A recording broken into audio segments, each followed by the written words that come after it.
Israel is one of the world centers in high-tech generally. And high-tech means computers and communication. Both are vital elements for robotics.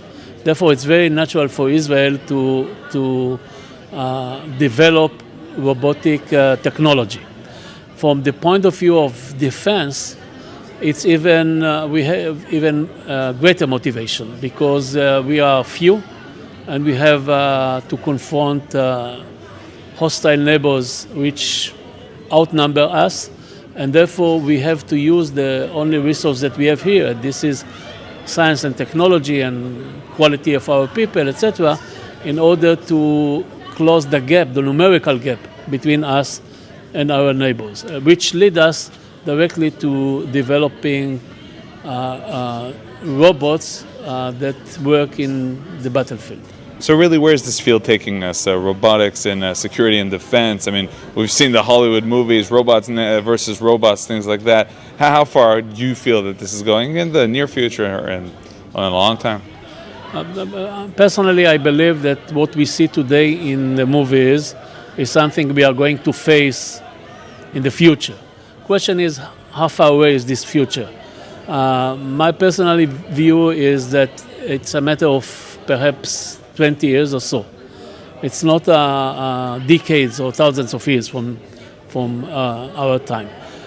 Currently, the situation is not like this. Currently, we are not still, we don't control yet the technology which enable us to build real autonomous robots.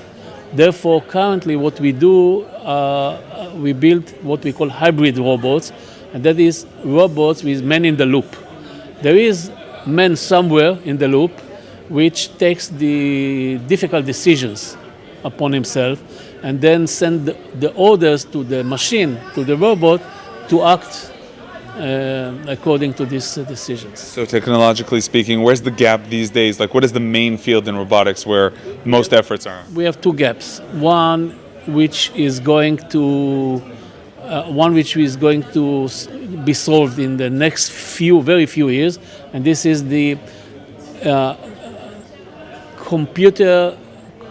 computing capability.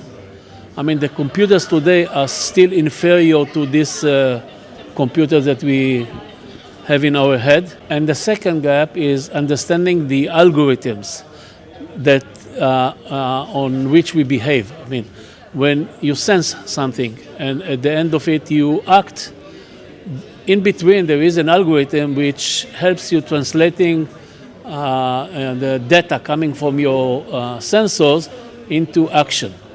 And this we still have to work on and understand. And the solutions might be coming from Israel?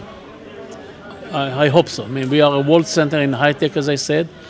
We have the right people, we have the right research centers in the universities, and therefore robotics looks as one of the most promising areas for Israel.